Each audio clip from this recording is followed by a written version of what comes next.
The Irish are said to be good at parties. Noisy revels, with drinking, singing and dancing late into the night. But Mary, 17, and living on a lonely farm, has no experience of them.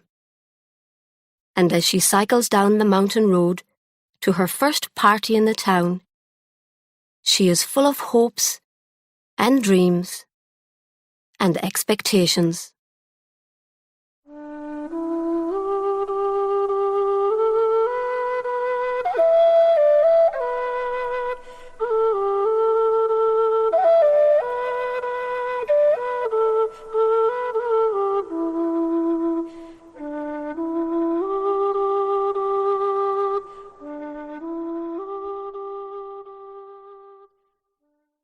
Mary hoped that the ancient front tire on the bicycle would not burst.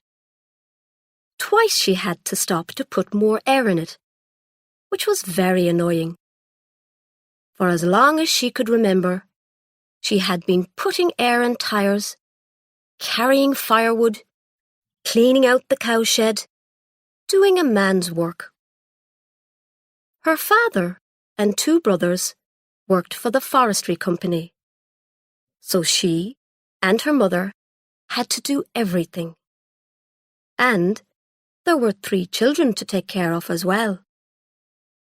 Theirs was a mountainy farm in Ireland, and life was hard. But this cold evening in early November, she was free. She rode her bicycle along the road, thinking pleasantly about the party.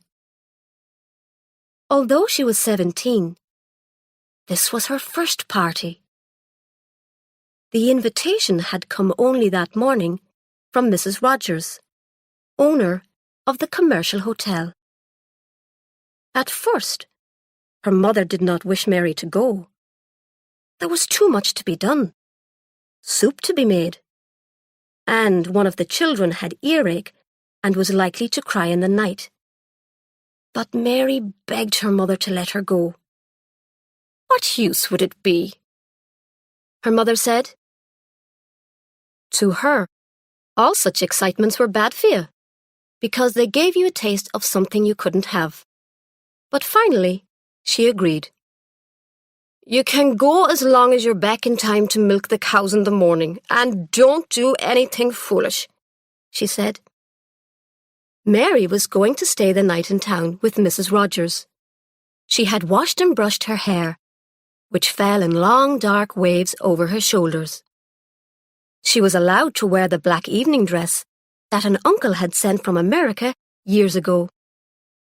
Her mother said a prayer to keep her safe, took her to the top of the farm road, warned her never to touch alcohol, and said goodbye. Mary felt happy as she rode along slowly, avoiding the holes in the road, which were covered with thin ice. It had been very cold all day. At the bottom of the hill, she got off and looked back, out of habit, at her house. It was the only one on the mountain, small and white, with a piece of land at the back, which they called the vegetable garden. She looked away. She was now free to think of John Rowland. He had appeared 2 years before, riding a motorbike daringly fast, and stopped to ask the way. He was staying at the commercial hotel and had come up to see the lake, which was famous for the way it changed colour at different times of day. When the sun went down, the water was often a strange reddish purple, like wine. Down there, she said to the stranger, pointing to the lake below. Rocky hills and tiny fields of bare earth dropped steeply towards the water. It was midsummer and very hot. The grass was tall, and there were wild flowers, blood red, close to their feet. What an unusual sight, he said, looking at the lake. She had no interest in views herself. She just looked up at the high sky and saw that a bird had stopped in the air above them. It was like a pause in her life. The bird above them, perfectly still. Then her mother came out to see who the stranger was. He introduced himself very politely as John Rowland, an English painter. She did not remember exactly how it happened, but after a while, he walked into their kitchen with them and sat down to tea. 2 long years had passed since that day, but she had never stopped hoping. Perhaps this evening she would see him. The postman had said someone special in the hotel expected her. It seemed to her that her happiness somehow lit up the greyness of the cold sky, the icy fields going blue in the night, the dark windows of the small houses she passed. Suddenly, her parents were rich and cheerful. Her little sister had no earache. The kitchen fire did not smoke. Sometimes she smiled at the thought of how she would appear to him. Taller and more womanly now, in a dress that could be worn anywhere. She forgot about the ancient tire, jumped on the bicycle, and rode on. The 5 streetlights were on when she entered the small town. There had been a cattle market that day, and drunken farmers with sticks were still trying to find their own cattle in dark corners of the main street. As she reached the commercial hotel, Mary heard loud conversation inside and men singing in the bar. She didn't want to go in through the front door, in case someone saw her and told her father she'd gone into the public bar. So she went to the back door. It was open, but she knocked before entering. 2 girls rushed to the door. One was Doris O'Byrne. She was famous for being the only Doris in the whole town, and for the fact that one of her eyes was blue and the other dark brown. God, I thought it was someone important, she said, when she saw Mary standing there, blushing, pretty, and with a bottle of cream in her hand. Another girl. There were far too many girls in the town. Girls like Mary with matching eyes and long, wavy hair. Come in or stay out, said Ethna Duggan, the second girl, to Mary. It was supposed to be a joke, but neither of the town girls liked Mary. They hated shy, mountainy people. Mary came in carrying the cream, which her mother had sent to Mrs. Rogers as a present. She put it on the table and took off her coat. The girls whispered to each other and giggled when they saw her dress. The kitchen smelt of cattle and fried food. Mrs. Rogers came in from the bar to speak to her. Mary, I'm glad you came. These 2 girls are no use at all, always giggling. Now, the first thing to do is to move the heavy furniture out of the sitting room upstairs, but not the piano. We're going to have dancing and everything. Quickly, Mary realized she was being given work to do, and she blushed with shock and disappointment. She thought of her good black dress and how her mother wouldn't even let her wear it to church on Sundays. She might tear it or dirty it. And then we have to start cooking the goose, Mrs. Rogers said, and went on to explain that the party was for Mr. Brogan, the local customs officer who was leaving his job. There's someone here expecting me, Mary said, trembling with the pleasure of being about to hear his name spoken by someone else. She wondered which room was his, and if he was likely to be in at that moment. Already in her imagination, she was knocking on his door and could hear him inside. Expecting you? Mrs. Rogers said, looking puzzled for a moment. Oh, that young man from the factory was asking about you. He said he saw you at a dance once. A strange one he is. "What men?"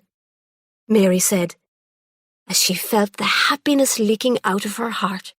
But Mrs. Rogers heard the men in the bar shouting for her to refill their empty glasses, and she hurried out without replying. Upstairs, Doris and Ethna helped Mary move the heavy furniture out of the sitting room. The two town girls shared jokes with each other, giggled at Mary behind her back, and ordered her around like a servant. She dusted the piano and cleaned the floor. She'd come for a party. She wished she were at home. At least with cattle and chickens, it was clean dirt.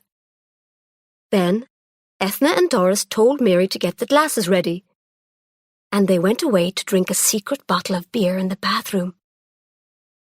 "She's crying like a baby in there," Ethna told Doris, giggling. "God, she looks an idiot in that dress," Doris said. "It's her mother's," Ethna said. "What's she crying about?" wondered Doris.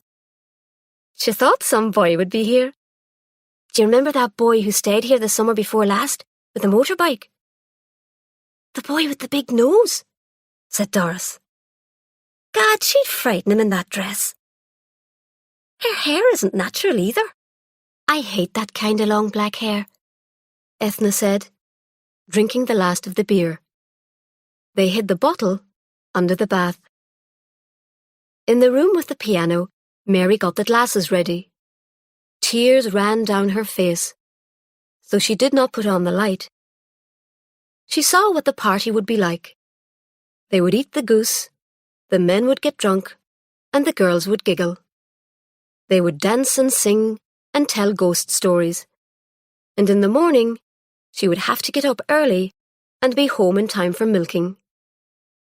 She looked out of the small window at the dirty street, remembering how once she had danced with John on the farm road to no music at all, just their hearts beating and the sound of happiness. On that first day at tea, her father had suggested that John should stay with them, and he stayed for 4 days, helping with the farm work and the farm machinery. Mary made his bed in the morning and carried up a bowl of rainwater every evening so that he could wash. She washed his shirt, and that day his bare back burnt in the sun. She put milk on it. It was his last day with them. After supper, he gave each of the older children a ride on the motorbike. She would never forget that ride. She felt warm from head to foot in wonder and delight. The sun went down, and wild flowers shone yellow in the grass. They did not talk as they rode. She had her arms around his stomach, with the delicate and desperate hold of a girl in love. However far they went, they always seemed to be riding into a golden mist. The lake was at its most beautiful. They stopped at the bridge and sat on a low stone wall. She took an insect off his neck and touched the skin where there was a tiny drop of blood. It was then that they danced, to the sound of singing birds and running water. The air was sweet with the smell of the grass in the fields, lying green and ungathered. They danced. "Sweet Mary," he said, looking seriously into her brown eyes. "I cannot love you because I already have a wife and children to love.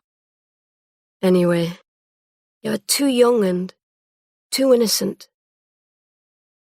Next day, as he was leaving, he asked if he could send her something in the post. It came 11 days later, a black and white drawing of her, very like her, except that the girl in the drawing was uglier. "That's no good for anything," said her mother, who had been expecting a gold bracelet or necklace. They hung it on the kitchen wall for a while, and then one day it fell down. Someone, probably her mother, used it with a brush for collecting dirt from the floor. Mary had wanted to keep it, to put it safely away in a drawer, but she was ashamed to. Her family were hard people, and it was only when someone died that they ever cried or showed much feeling. "Sweet Mary," he had said. He never wrote. 2 summers passed. She had a feeling that he would come back, and at the same time, a terrible fear that he might not. In the upstairs room of the hotel, the men were taking off their jackets and sitting down to eat.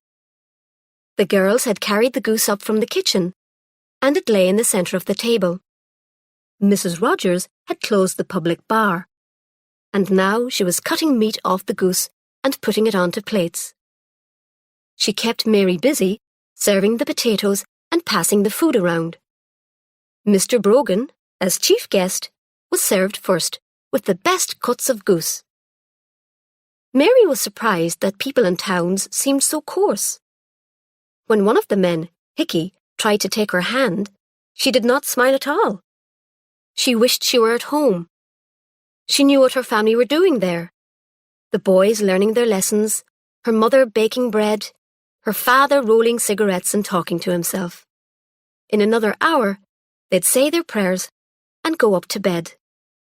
The routine of their lives never changed. The fresh bread was always cool by morning.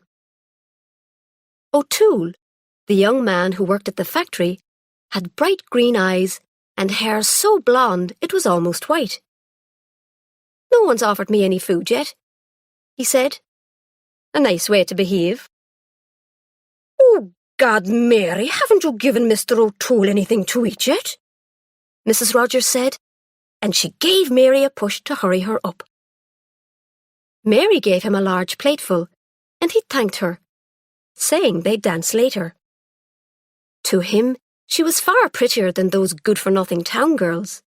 She was tall and thin, like himself. And he liked a simple-minded girl with long hair. Maybe later on, he'd persuade her to go into another room, and they'd have sex. She had lovely eyes when you looked into them, brown and deep.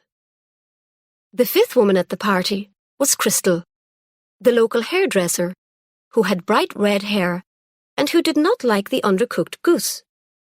She and Mrs. Rogers were talking together when Brogan unexpectedly began to sing. "Let the man sing, can't you?" O'Toole said to Doris and Ethna, who were giggling over a private joke. Mary felt cold in her thin dress. There hadn't been a fire in that room for years, and the air had not warmed up yet. "Would any of the ladies care to sing?" asked O'Toole when Brogan finished. "I'm sure you can sing," he said to Mary. "Where she comes from, they can only just talk," Doris said. Mary blushed.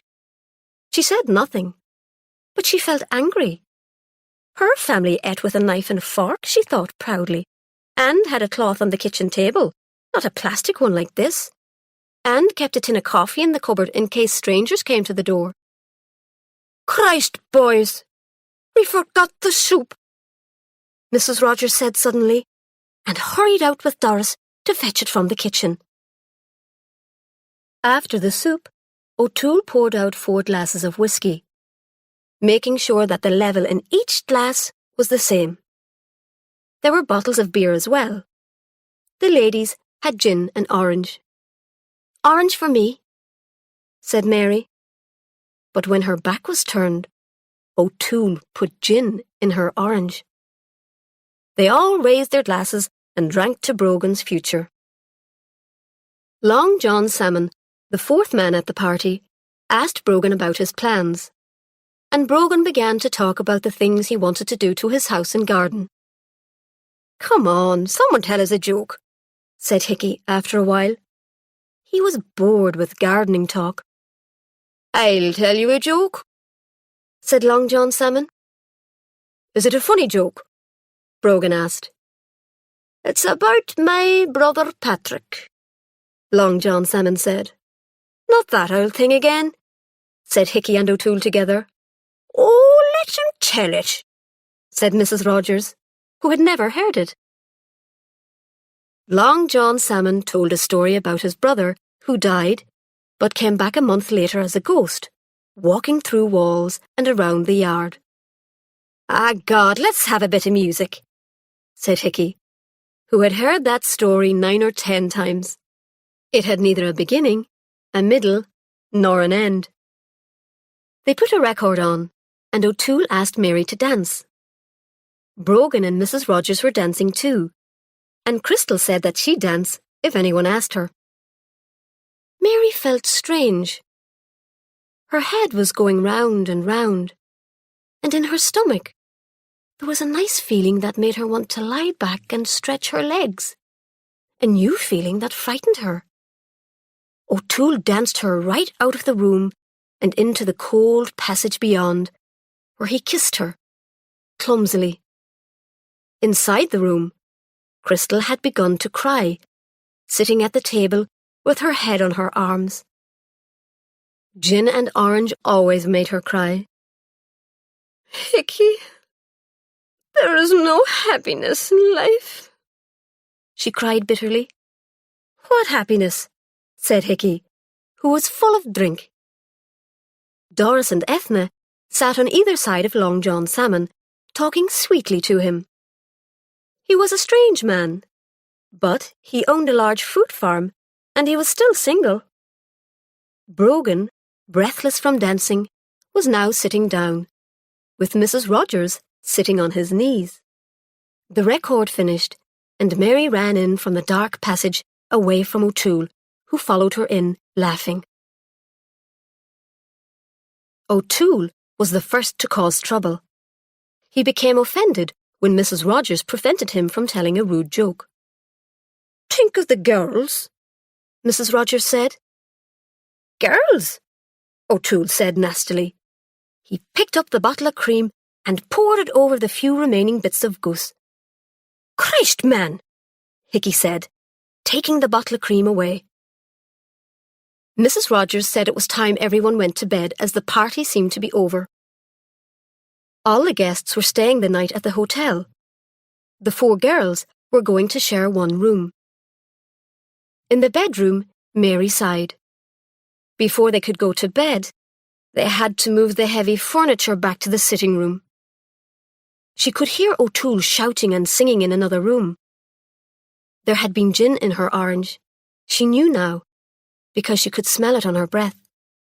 She had broken her promise to her mother. It would bring her bad luck. "Ah, girls, girls," O'Toole said, pushing their bedroom door open. "Where's my lovely Mary? Come out here with me, Mary." "Go to bed, you're tired," Mary said. He caught her hand and started trying to drag her out of the room. She let out a cry. "I'll throw this flower pot at you if you don't leave the girl alone," Ethna called out. "Stupid cows, the lot of you," said O'Toole. But he dropped Mary's hand and took a step backwards. The girls rushed to shut the door and push a heavy chest against it to keep him out. They all got into the one big bed, 2 at the top and 2 at the bottom. Mary was glad to have the other girls with her. "I was at a party. Now I know what parties are like," she said to herself, as she tried to force herself to sleep. She heard a sound of water running, but it did not seem to be raining outside. At sunrise, she woke up. She had to get home in time for milking, so she put on her dress and shoes and went downstairs. There was a strong smell of beer. Someone, probably O'Toole, had turned on the taps in the bar, and beer had flowed out of the bar and into the kitchen. Mrs. Rogers would kill somebody. Mary picked her way carefully across the room to the door. She left without even making a cup of tea. She found her bicycle, but the front tire was flat, so she walked rapidly, pushing the bicycle. The frost lay on the sleeping windows and roofs. It had magically made the dirty streets look white and clean. She did not feel tired, but simply pleased to be outside, as she breathed in the beauty of the morning. Mrs. Rogers woke at 8 and got out of Brogan's warm bed. She smelt disaster instantly and ran to call the others. The girls were made to get up and help clean the floors. Hickey, who had by then come downstairs, said what a shame it was to waste good drink. O'Toole, the guilty one, had left early. "And where's the girl in the black dress?" Hickey asked. "She ran off. Before we were up," Doris said. They all agreed that Mary was useless and should never have been asked.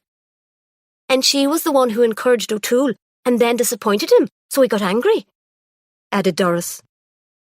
"I suppose she's home by now," Hickey said. Mary was half a mile from home, sitting on the grass. "If only I had a boy. Someone to love. Something to hold on to," she thought, as she broke some ice with her shoe and watched the crazy pattern it made. The poor birds could get no food, as the ground was frozen hard. There was frost all over Ireland, frost on the stony fields, and on all the ugliness of the world. Walking again, she wondered if and what she would tell her mother and her brothers, and if all parties were as bad. She was at the top of the hill now, and could see her own house, like a little white box at the end of the world, waiting to receive her.